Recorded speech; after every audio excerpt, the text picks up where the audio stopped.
Hi hello नमस्कार, मी गणेश तुम्हा सर्वांचं स्वागत करतोय आपल्या गावठी दरबार यूट्यूब चॅनलवरती. तर मित्रांनो, इकडे एक आपण कोंबडी आणली होती. तर खूड होती ती मित्रांनो, आणि खूप सुंदर कलर होता आणि हिची शाईन पण खूप मस्त होती आणि मला अशी कोंबडी खूप आवडते मित्रांनो. तर लगेच मी तिला घेतलं आणि घरी आणलं. जस्ट खूड होती आणि मग हिला अंड्यांवरती बसवलं होतं मित्रांनो. तर हिचे जे अंडे आहेत ना मित्रांनो, ते अंडे आहेत आपल्या घरची जी मेन मदर स्टॉकची कोंबडी आहे तिचे. तर तिच्या अंड्यांवरती हिला बसवलं होतं. काय झालं मित्रांनो, आपण फ्रीजमध्ये जरा जास्त दिवसच अंडी ठेवली होती आणि मग तीच अंडी कोंबडी खाली ठेवली होती आणि मग काय झालं, अंडी तर फर्टाईल निघाली, अंड्यांमध्ये पिलं पण होत होती, एकदम छान ग्रोथ होती, एकदम वाढ एकदम चांगली होत होती, शिरा वगैरे एकदम चांगल्या होत्या, हार्टबीट एकदम चांगली होती अंड्यांमध्ये पिल्लांची आणि मस्त एकदम सगळं चालू होतं मित्रांनो. आणि मग अचानकच एक एक एक एक एक अंडं असं आपोआपच खराब होत चाललं आणि अंड्यांमध्येच चालू असताना सगळं एकदम ब्रुडिंग हॅचिंग प्रोसेस वगैरे एकदम चांगली असतानाच अंडे मरायला लागले मित्रांनो. आणि मग विचार केला, जस्ट आपण सावंत साहेबांचा एक कोंबडा घेतलेला आहे त्यांच्यासाठी, ज्ञानेश सावंत सरांसाठी, एकदम छान असा मस्त मल्टी कलरचा मोठा कोंबडा, मेन ब्रीडर. तर आपल्याकडे पण कोंबडा नाही आहे मित्रांनो. ज्यावेळेस आपण गळाकाटूचा आपला कोंबडा दिला तेव्हापासून आपल्या घरी ब्रीडर कोंबडा नाही. त्याचे पिल्लं झालेत आता आपल्याकडे मस्त. एक त्यांचाही, त्या गळाकाटूचा आणि आपल्या घरची व्हाईटवाली कोंबडी, असा या दोघांपासून तयार झालेला उंच पायाचा एक मस्त गळाकाटूच कोंबडा आपल्याकडे होतोय आणि तो पण मल्टी कलरमध्ये झाला मित्रांनो.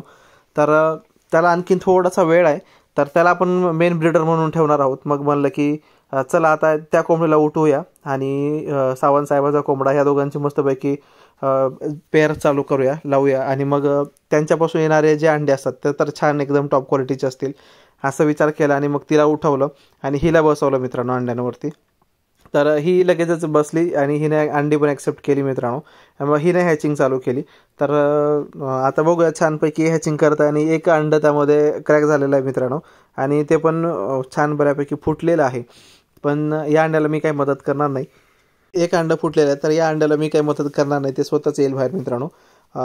तर त्याला कोंबडीच्या खाली आपण असंच ठेवून देऊया. पण कोंबडीचा जो कलर आहे ना मित्रांनो, खूप खूप सुंदर कलर आहे. कोंबडीचे पाय एकदम काळे आहेत, तूर एकदम छान आहे आणि प्युअर एकदम गावठी कोंबडी आहे मित्रांनो. हिच्यामध्ये थोडंसुद्धा मिक्स नाही. आणि आपण जिथून आणलं आहे ना, तिथलं पण सगळं वातावरण शेतामधलंच होतं आणि ही शेतामध्ये उकिरड्यावरती वाढलेली कोंबडी आहे मित्रांनो. आणि हिची शाईन एवढी भारी आहे ना मित्रांनो, खरंच आर्टिफिशियल आपण जे सगळं खाद्य देत असतो ना, विदाऊट उकिरडा वगैरे, तर त्याने एवढी काही कोंबडी मस्त होत नसते मित्रांनो. ही जी कोंबडी आहे ना, खूप सुंदर, अशी बसल्यानंतर ना पंख फुलून एवढी सुंदर दिसते मित्रांनो. हिच्यावरती फक्त आपण फ्लॅश लावायला पाहिजे, सुंदर, एकदम सुंदर मस्त दिसते. तर साईजला पण छान आहे मित्रांनो. ही सध्या तरी हिला अंड्यांवरती बसवलंय आणि हिला खायला सोडल्या गच्चीवरतीच. काय आहे ना, नवीन वातावरण असल्यामुळे ही बऱ्यापैकी पळायला बघते मित्रांनो, इकडे तिकडे पळायला बघते, त्यामुळे गच्चीवरतीच ठेवतोय आणि इथल्या इथं एक दिवस आड आपण सोडतोय मित्रांनो हिला खाण्यासाठी. तर बऱ्यापैकी पूर्ण डार्क कलरची, काळ्या रंगाची तिने बीट केलेली आहे आणि तांदूळ खात आहे मित्रांनो. हिला ॲक्च्युली मी बसवलं होतं त्यावेळेस तांदूळ खात होती. बऱ्यापैकी भूक लागली होती, मग विचार केला की चला थोडंसं बाहेर ठेवूया, काढूया, का तर पाय वगैरे मोकळे होतील. आणि कसं होतं मित्रांनो, कोंबडी जर एका जागी बसली आणि शीर जर आकडली तर मग लंगडी चालते कोंबडी, तिची शीर परत सुव्यवस्थित व्हायला वेळ लागतो मित्रांनो. पण हिला पाणी ठेवतो तर ही पाणी पण पित नाही जास्त, फक्त तांदूळच वगैरे खाते, जे मिळेल तेच खाते मित्रांनो.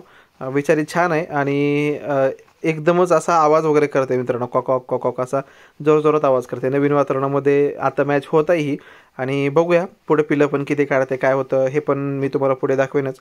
जस्ट हिचं एक पिलू पण निघेलच मित्रांनो, ते पण मी तुम्हाला दाखवेन. तर ते सुद्धा तुम्ही नक्की बघा. व्हिडिओ आवडल्यास नक्की लाईक करा, शेअर करा, सबस्क्राईबसुद्धा नक्की करा आणि कमेंट्स करायला विसरू नका. आणि लाईक्स खूप कमी येतात मित्रांनो, तुमचे नक्की लाईक्स करा मित्रांनो, तर कमेंट्स पण नक्की करा. Thank you, thanks for watching.